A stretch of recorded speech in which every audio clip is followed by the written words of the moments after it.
Саламатсыздар, урматтуу Чалкан медиа каналынын көрөрмандары, өлкөбүздө алынган акыркы сааттагы жаңылыктар менен сиздерди тааныштырабыз. Биздин каналыбызга катталып, ой пикирлериңиздер менен бөлүшүңүздөр. Достук бекетинин иши Ташиев текшерип баргандан кийин жакшырды. Улуттук коопсуздук кызматынын төрагасы Камчыбек Ташиевдин пландан тышкары текшерүүсүнөн кийин Достук бекетиндеги өткөрмө жөндөмдүүлүгү жакшырды. Бул тууралуу атайын кызмат билдирди. Эске салсак, 25-сентябрда Ташиев Оштогу Достук бекетине күтүүсүз барган. Ал эки тарапка өтүп жаткан жарандардын узун кезекте турганын көрүп, мындай абалга жол берип жаткан кызматкерлерди ыкчам иштөөгө чакырып, жарандардан жана айдоочулардан пара алууга жол берилбеши керектигин катуу эскерткен. Пландан тышкары текшерүүдөн кийин адамдардын агымын үзгүлтүксүз тейлөөнү камсыз кылуу максатында айрым жерлерде оңдоо иштери жүргүзүлдү. Кошумча паспорттук көзөмөл терезелери ачылып, халкты тейлөө үчүн кызматкерлердин саны 9 адамга көбөйтүлүп, алардын кызмат өтөө графиги кайрадан каралды деп айтылат маалыматта. Учурда УКМК тарабынан Достук көзөмөл өткөрүү пунктунун ишине көзөмөлдү күчөтүү боюнча кошумча чаралар каралууда. Сонун жаңылык, сиз билген жана иченген Умбем клиникасы эми сизге дагы да болсо жакыныраак болду. Анткени бизде жаңы филиал ачылды. Андыктан келип, өзүңүздүн жана жакындарыңыздын ден соолугуна кам көрүшүңүздү сунуштайбыз. Биздин жогорку даражадагы дарыгерлер төмөндөгү адистиктер боюнча кабыл алат: стоматология, гинекология, терапия, лор, хирургия, педиатрия, урология, УЗИ жана башка адистиктер. Лабораториялык анализдин 5000ден ашуун түрү алынат.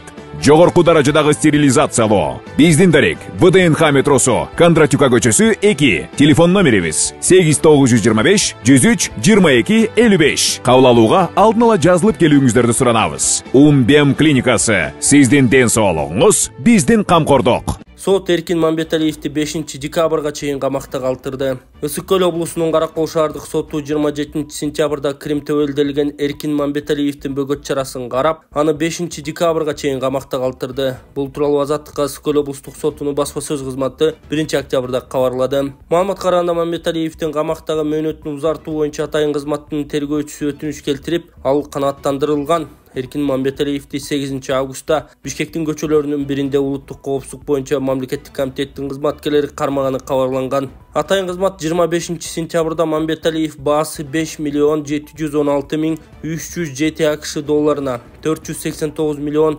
886 миң сомго бааланган бир катар мүлкүн мамлекетке өткөрүп бергенин билдирген. Эркин Мамбеталиев Кыргызстандын мурдагы президенти Алмазбек Атамбаевдин мурдагы жан сакчысы, уюшкан кылмыштуу топтун мүчөсү деген шек менен оор кылмыштарга айыпталып, өмүрүнүн акырына чейин эркинен ажыратылган. Бир нече жолу абактан бошоп чыккан. Анын адвокаттары, жакындары комментарий бере элек.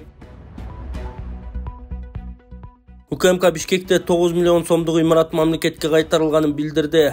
Октябрдын 40 жылдыгы Бишкек тигүү фабрикасынын айрым имараттары мыйзам бузуу менен жеке менчикке чыгарылып кеткени аныкталды. Бул тууралуу УКМКдан билдиришти. Атайын кызматтын маалыматы боюнча 2004-жылы аталган фабриканын аянты 13 миң чарчы метр боюнча имараттары Рострейд ЖЧКсына, азыркы детский мирге мыйзамсыз берилип кеткен. Рострейд ЖЧКсынын директору МА аттуу жаран болгон. Өз кезегинде ал А аттуу кишинин ишенимдүү адамы болгон. 2009-жылы МА детский мир соода борборунун жалгыз ээси болууну жана аны четтетүүнү каалап, Камчы Көлбаев менен өнөктөштүк түзгөн. Ал Көлбаевке Рострейд компаниясынын 50% үлүшүн жана коммерциялык бөлмөлөрү бар 3 кабаттуу имаратты аянты 2,9 миң чарчы метрди берген. Ал эми 2020-жылы аянты 10 миң чарчы метр болгон детский мир соода борборунун инвесторго МНга 6 миллион долларга саткан. Аталган акчанын 2,3 миллион долларын Камчы Көлбаевке берген. УКМК билдиргендей, Көлбаевке берилген 3 кабаттуу имарат аянты 2,9 миң чарчы метр анын тааныш билиштерине катталган. Тергөө иштеринин жыйынтыгында алар аталган имаратты өз ыктыяры менен мамлекетке өткөрүп берүүнү чечкен. Анын баасы 900 миллион сом деп бааланууда. Ал эми МА уюшкан кылмыштуу топту каржылоого шектелип кармалды. Соттун чечими менен ал УКМКнын тергөө абагына 2 айга камакка алынды. Учурда бул ишке тиешеси бар адамдарды аныктоо иштери жүрүүдө. Бишкекте Жоламан Шаршенбековдун үйлөнүү тою болду. Классикалык стилде күрөшкөн балбан Жоламан Шаршенбеков жубайы Айханга үйлөнгөндөн кийин Борбор калаада Бишкекте той өткөрдү. Үйлөнүү үлпөтүндөгү ирмемдерди коноктор социалдык тармактарга бөлүшкөн. Олимпиадалык оюндардан келгенден кийин бир нече спортчу, анын ичинде Шаршембеков, быйыл үйлөнүүнү пландап жатканын айтышкан. Бир жумадан ашык убакыт мурда интернетке Жоламан Айханды алып кетип жаткан видео тараган.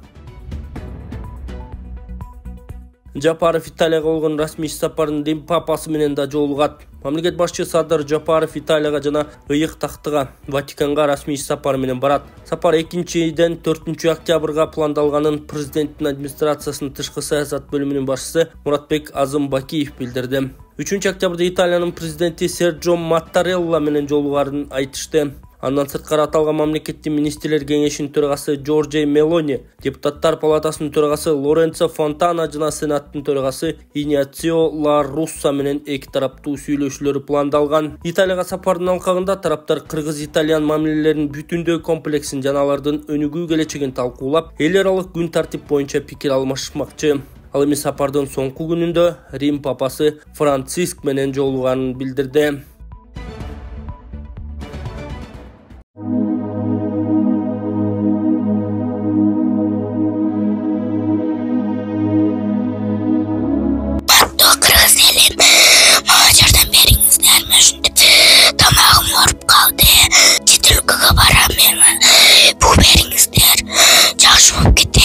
Эгер колуңуздардан келсе дагы жардам берип коюңуздар. Өтө оор шарттабыз, азырда дам кысылып, тезирээк барып операция кылдырышыбыз керек. Чет өлкөгө $45,000 сурап атат. Чет өлкөгө апарыш үчүн ол каражат бизде жок. Эгер колуңуздардан келсе жардам берип коюңуздар. Сиздерден сураныч. Диагнозу голосовой гортани деп чыккан. Тамагыда бул сүйлөй турган голосойдо. Ушул өскөндө сүйлөй албай калат. 1 метр жерге да ушу угулбай калат. Бир ан жерде калып кетеби деп коркомун. Үйүнө да чыкпайт. Мектепке барса балдар консультация, сакоозу жакшы сүйлөй албайсың деп. Ошо кызым элдин арасына кошулуп кыз болуп кетиш үчүн жардам берип коюңуздар. Өтө суранам сиздерден. $45,000 керек чет өлкөгө апарганы. Үй жайларыбызда эч нерсебиз калбады. Сиздерден сураныш, жардам берип коюңуздар. М-банк Анаркан деп чыгат, Сбербанк Гүнназик деп чыгат. М-банктагы номерге чалсаңыздар тактап мен өзүмдө болот. Сураныш, сиздерден жардам берип коюңуздар. Жакшы болуп кетсин деп Кудайдан түнү күнү Кудайдан тилеймин. Битте кызым бар. Ошо кызым үчүн жардам берип коюңуздар. Акылбек Жапаров россиялык кесиптеши Михаил Мишустин менен жолукту. Акылбек Жапаров Ереванда россиялык кесиптеши Михаил Мишустин менен жолукту. Ал Евразиялык форум менен Евразиялык өкмөттөр аралык кеңештин жыйынынын алкагында болду. Мишустин Россиянын Кыргызстан менен достук мамилесин жогору баалай тургандыгын, кызматташтыкты мындан ары да бекемдөөгө кызыктар экенин айтып, быйыл эки өлкөнүн ортосундагы товар айлануу 13%га өскөнүн белгиледи. Мишустин транспорт, логистика, өнөр жай жана айыл чарба кооперацияларында санарип экономикадагы биргелешкен долбоорлордун башталышын эртелетүүнү сунуштады. Жапаров Россия Кыргызстандын эң жакынкы союздашы жана ишенимдүү стратегиялык өнөктөшү экенине токтолуп, Россияга каржы жана техникалык жардамы үчүн ыраазычылык билдирген. Кыргыз-орус мамилелери биздин өнөктөштүк салтыбызга туура келгенде эле жогорку деңгээлде, деди Жапаров. Эске салсак, Жапаров учурда иш сапар менен Ереванда жүрөт. Садыр Жапаров карыяларды куттуктап пенсия боюнча кеп козгоду. Президент Садыр Жапаров карылардын эл аралык күнү менен кыргызстандыктарды куттуктады. Өлкө башчы кылымдарды карыткан кыргыз элинде улууларды урматтоо эзелтен эле калыптанып, кан жаны менен бүгүнкүгө чейин жеткенин белгиледи. Карын кебин капка сал, карынын сөзү жамак жамагы жашоого сабак, кардын сөзү кеп болот, калайыкка эп болот, аксакалдуу карай акылы терең дарыя деген макалдарыбыз буга таасын күбө. Негизи максатыбыз улуу муундун өкүлдөрү коопсуз коомдо кадыр барктуу өмүр сүрүүсүн, мамлекеттин өнүгүүсүнө толук кандуу катышуусун камсыз кылуу. Анын негизинде Кыргызстанда каарыларыбыздын турмуш шарттарын жакшыртуу саясатын жүргүзүү боюнча активдүү иш-чаралар күч алууда, деди ал. Президент 1 октябрдан тарта өлкөдөгү эң аз пенсияны 6.900 сомго жеткирүү тапшырмасын койгонун эске салды. 1 октябрдан тарта пенсиянын камсыздандыруу бөлүгү 18%га жогорулап, эң аз дегенде 1000 сомдон кем эмес суммага көбөйүп, минималдуу пенсия 6.900 сомду түзөт, деди Жапаров. Жапаров өлкө карыяларына чын ден соолук, узак өмүр, бакубат турмуш каалады. Унаа мекемесинин мурдагы жетекчиси иштен алынып, жаңы директор дайындалды. Рустам Жокоев транспорт каражаттарын жана айдоочулук курамды каттоо боюнча мамлекеттик агенттиктин жетекчилигинин милдетин убактылуу аткаруудан бошотулуп, директорлукка Улан Карыпбеков дайындалды. Бул документке президент Садыр Жапаров кол койгонун маалымат кызматынан кабарлашты. Буга чейин УКМК транспорттук каражаттарды жана айдоочулук курамды каттоо боюнча мамлекеттик агенттиктен коррупциялык схема аныктап, ага катышы барлардын баары кармалганын кабарлаган эле. Атайын кызмат мындай коррупциялык схемадан мекеменин бир эле филиалы ай сайын мыйзамсыз 10 миллион сомдун тегерегинде акча түшүп турат деп кошумчалаган. Мугалимдер арасында сынак башталды. Жеңүүчүгө Бишкектен батыр берилет. Кыргызстанда жылдын мыкты мугалими жана жылдын мыкты тарбиячысы сынак башталды. Бул тууралуу Билим берүү жана Илим министрлиги билдирди. Бул чоң байга коюлган жана мугалимдер масштабтуу түрдө катышкан алгачкы сынак. Биринчи орун алган мугалимге Бишкектен батырдын ачкычы тапшырылат. Сынактын максаты башталгыч негизги жалпы орто билим берүү уюмдарынын мамлекеттик жана муниципалдык жогорку кесипкөй кадрдык курамын түзүү. Ошондой эле натыйжалуу практикага таланттуу чыгармачыл педагогдорду аныктоо болуп саналат. Иш-чара Кыргыз автономиялык облустунун түзүлгөндүгүнүн жана билим берүү системасынын 100 жылдык мааракесинин алкагында өтүп, 5 октябрга чейин созулат. Бир нече мамлекеттик ишкана Газпром Кыргызстанга 670 миллион сом карыз. Бир нече мамлекеттик ишкана Газпром Кыргызстан компаниясына 670 миллион сомго жакын акча карыз деп билдирди. Анын башкы директорунун орун басары Арзымат Алдаяров Жогорку Кеңештин отун энергетикалык комплекс жер казынасын пайдалануу комитетинин жыйынында. Алдаяровдун айтымында анын ичинен Бишкек жылуулук энерго 180 миллион, Бишкек жеби 330 миллион сом, Токмок жылуулук 70 миллион сом жана Кыргыз жылуулук энерго 70 миллион сом карыз. Мен март айынан бери коллектор болуп эле жүрөм. Өзүмдүн акчамды сурап жаткандай эле ар бир мекемеге, акимге, мэрге кирип суранып жүрөм, деди ал.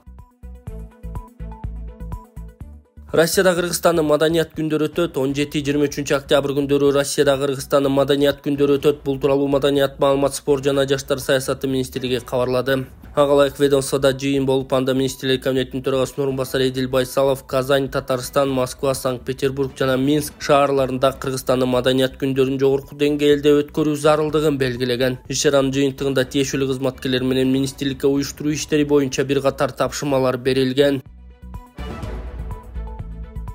Жогорку Кеңешке дагы бир жаңы депутат келет. Алтынбек Кылычбаев Жогорку Кеңештин депутаты болуп катталды. Бул тууралуу Борбордук шайлоо комиссиясынан билдиришти. БШК Кылычбаевке депутаттык күбөлүк менен төш белгини тапшырган. Алтынбек Кылычбаев номер 13-чү Сузак шайлоо округу боюнча депутат болуп шайланды. Шайлоо 22-сентябрда өткөн. Эскерте кетсек, аталган округ боюнча буга чейин Тазабек Икрамов депутат болгон. Ал 2021-жылы шайланып, быйыл июлда УКМКга бир нече жолу сурак бергенден кийин мандатын тапшырган. Айылдарга жакын жайыттарда мал жаюуга чектөө киргизилиши мүмкүн. Кыргызстанда айылдарга жакын жайгашкан жайыттарда мал жаюуга чектөө киргизилиши мүмкүн. Айыл чарба министрлиги тиешелүү сунуш менен жергиликтүү мамлекеттик органдарга кайрылды. Министрлик белгилегенде айылдарга жакын турган жайыттарга мал көп жайылгандыктан алар кунарсыз боло баштады. Чектөө киргизүү жайыттарды жакшыртууга жана азык-түлүк коопсуздугун камсыз кылууга түрткү берет. Дүйнө чемпионатына тандоо октябрда Кыргызстан 2 оюн өткөрөт. Футбол боюнча дүйнө чемпионатына тандоо оюндарынын 3-чү баскычынын алкагында Кыргызстандын курамасы октябрда 2 беттеш өткөрөт. Бул тууралуу Кыргыз футбол биримдигинен билдиришти. Кыргызстан 10 октябрда Катар менен коноктоо жана 15 октябрда Түндүк Корея менен Бишкекте ойнойт. Курама алдыдагы оюндарга 3 октябрдан тарта даярдык көрө баштайт. Машыгуулар Сауд Арабиянын Жидда шаарында өтөт. Команда 8 октябрда Катарга бет алат. Эскерте кетсек, дүйнө чемпионатына тандоо оюндарынын 3-чү баскычынын алкагында буга чейин Кыргызстан 2 беттеш өткөрдү. 2 оюнда тең жеңилип, бир да упай ала элек.